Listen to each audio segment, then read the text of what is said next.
buenas noches, bienvenidos a Panorama Político. Ya Guatemala tiene nuevo vicepresidente de la República electo por el Congreso. Una elección bastante accidentada que evidenció no solo las alianzas entre el Partido Oficial y Libertad Democrática Renovada, sino también la presión social y cómo el presidente ya está tomando decisiones bastante débiles que no son acatadas incluso por el mismo oficialismo. Para dar esa primera lectura nos acompañan los periodistas. Lourdes Hércules, iniciamos contigo. Gladys, lo que vemos esta semana es que con la propuesta de 3 ternas que hizo el presidente se evidencia el debilitamiento que tiene él como figura actualmente en el país. Primero presenta una terna que incluye a Carlos Contreras, ministro de Trabajo. Él perfectamente sabe que él tenía una prohibición constitucional para poder optar a la vicepresidencia. ¿Qué pasa? Que, bueno, empezó a ganar tiempo y al día siguiente se busca hacer otra propuesta. Se propone entonces a Oliverio García Rodas, diputado del oficialismo. Se vuelve a caer esta terna precisamente por estos vínculos tan cercanos que tiene con el oficialismo y que al final es lo que la gente no quiere. Y en la tercera terna que se propone, ya no es él el que decide a quién incluir, sino es justamente el Congreso el que termina de integrar la terna, proponiendo al ex magistrado Alejandro Maldonado.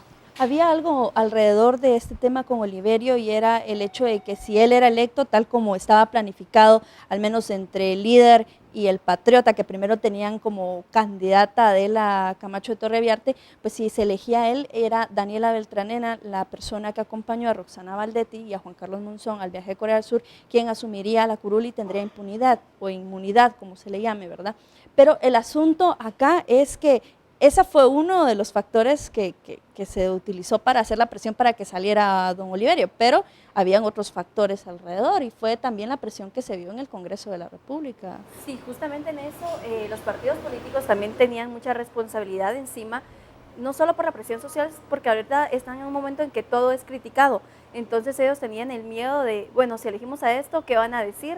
Y al final, bueno, en la segunda sesión plenaria que se convocó justamente para elegir al vicepresidente, las bancadas minoritarias logran imponerse a la alianza entre Partido Patriota y Líder, y es ahí donde empiezan los acuerdos para incluir en la terna a alguien externo y ajeno al Partido Patriota, por lo menos que no tuviera vínculo con el actual gobierno, siendo funcionario del mismo presidente Otto Pérez Molina, o que haya participado ya en el Partido Patriota, y por eso se logra ya la inclusión del ex magistrado, y con eso los partidos logran como que imponer un poco, pero ellos sí tenían aquel temor de decir, bueno, a nosotros nos va a reclamar la población a quien elegimos. Incluso se miraban algunas protestas en el Congreso de la República y justamente hay dos bancadas, bueno, varios diputados de diferentes bancadas que no votaron por ninguno de los 3 candidatos por estar en desacuerdo, pero eso sí se mira mucho de decirle al presidente, bueno, usted aquí está fallando, y también darle un poco de responsabilidad al Ejecutivo, quienes fueron los que propusieron la terna en primera instancia, porque así lo dice la Constitución. Vimos también al presidente saliendo diciendo que estaba desesperado. Uno de los grandes méritos que vimos producto de estas manifestaciones es que los políticos comenzaron a sentirse vigilados, y por eso es que dentro de las expresiones que vimos en el Congreso de la República había ese temor que mencionaba Dulce. Si yo voto por este, me van a sancionar públicamente. Eso no lo mirábamos durante las discusiones en el Congreso de Presupuesto y un montón de iniciativas que, exactamente, que habían críticas muy duras al final de cuentas. Entonces, en efecto, lo de Oliverio, al final de cuentas, de meter lo que era el candidato que podía gozar del apoyo de todos los diputados, porque mantiene una buena relación con la mayoría de fuerzas políticas, tuvieron la torpeza de no medir que si él se iba, llegaba Daniela Beltranena. A mí me llamó la atención lo que decía Carlos Barreda en su discurso de la UNE. Él decía, pidieron una renuncia de Roxana Valdetti, están pidiendo la del presidente y mañana no sabemos si va a ser la de nosotros. Y eso me marcó como, por ejemplo, el camino que quizá tomaron los diputados. Justamente ese es el temor que tienen los diputados, de que ahora están fiscalizados por la misma población. Incluso hay las manifestaciones y todo eso también están pidiendo la renuncia de los diputados, primero porque dicen no se presentan a trabajar. ¿Cuántas sesiones plenarias pasaron hasta que se dio la renuncia a Roxana Valdetti? Cuando se reactiva el Congreso de la República y empieza nuevamente a ser convocados y a unirse, y pues ahí hacer un pulso de fuerza. Miguel. Bueno, yo creo que si algo se evidencia acá es ese rezago que todavía tenían ellos de tener un paño sobre los ojos en cuanto a pensar que iban a controlar absolutamente todo y no se estaban dando cuenta que la presión social no quería más oficialismo. Y ese es el tema, o sea, intentaron darle a tol con el dedo nuevamente y eso fue lo que no pudieron. Al principio dijeron, vamos a plantear a estas personas para que nos respalden en futuras decisiones. Vamos a poner a Oliverio, si lo aceptan, para poder cubrir por ahí incluso algunas cuestiones de carácter judicial, en el caso de Daniela Beltranena, que aparentemente sabe los detalles del viaje a Corea de Roxana Valdetti.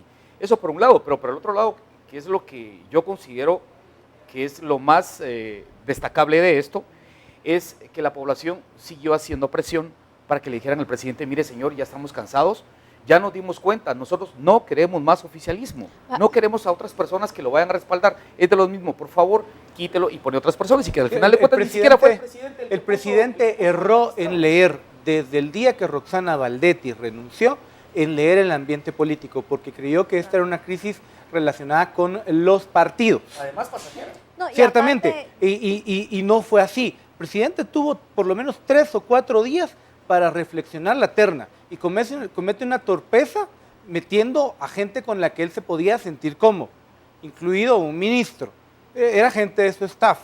Después comete la torpeza de meter a alguien que le podía significar que llegara Daniela Beltranena, tuviera protección desde el Congreso y las manifestaciones seguramente y las críticas iban a ser mucho más duras.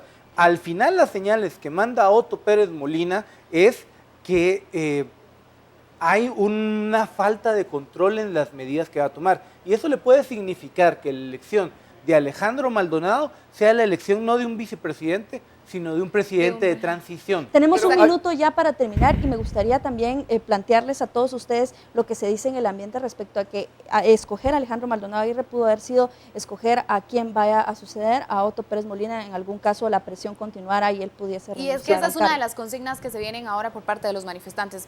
Es decir, ya nos empoderamos para lograr la renuncia de Roxana Valdetti, entonces ahora lo que se está pidiendo podría ser la cabeza de Otto Pérez Molina y que entonces sea Alejandro Maldonado el que sustituya a Otto Pérez Molina. Y El temor es que se siga así, ¿verdad? O sea, Claro, que que después se vaya pida la después. renuncia de Alejandro Maldonado, porque tampoco es un personaje como muy positivo para un sector muy grande de la Yo creo que y población. desde luego que se pone más tenso el ambiente considerando que estamos en un año electoral. Miguel. Que sí, hay algo muy importante y es entender que el presidente no es el que toma las decisiones él solo.